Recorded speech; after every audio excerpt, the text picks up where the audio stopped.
చిత్తూరు జిల్లా కాణిపాకం స్వయంభూ శ్రీ వరసిద్ధి వినాయక స్వామివారి దేవస్థానంలో శ్రీలంక మాజీ ప్రధాని శ్రీ మహీంద్ర రాజపక్షే కుటుంబ సమేతంగా ప్రత్యేక పూజలు నిర్వహించారు. ఈ సందర్భంగా ఆలయానికి చేరుకున్న ఆయనకు ఆలయ అధికారులు స్వాగతం పలికి దర్శనం ఏర్పాట్లు చేశారు. దర్శనానంతరం స్వామివారి తీర్థ ప్రసాదాలు, శేషవస్త్రాలు మరియు చిత్రపటాన్ని ఆలయ ఏఈఓ రవీంద్రబాబు అందచేయగా వేద పండితులు వేద ఆశీర్వచనాన్ని అందించారు. ఈ కార్యక్రమంలో ఆలయ superintendent Vasu, Kodandapani, temple inspector Balaji Naidu తదితరులు పాల్గొన్నారు.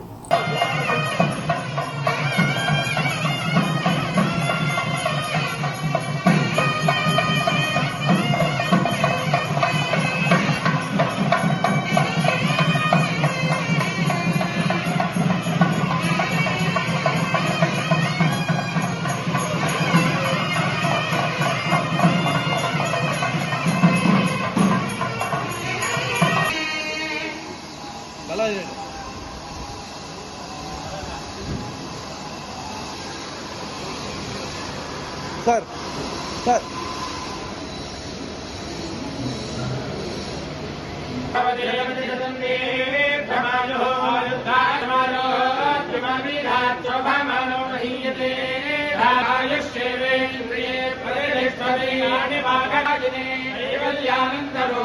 श्री गणेशाय मंगलम् स्वामी देवता अनुग्रह प्रसाद सिद्धिरस्तु आयुरारोग्यैश्वर्याभिवृद्धिरस्तु।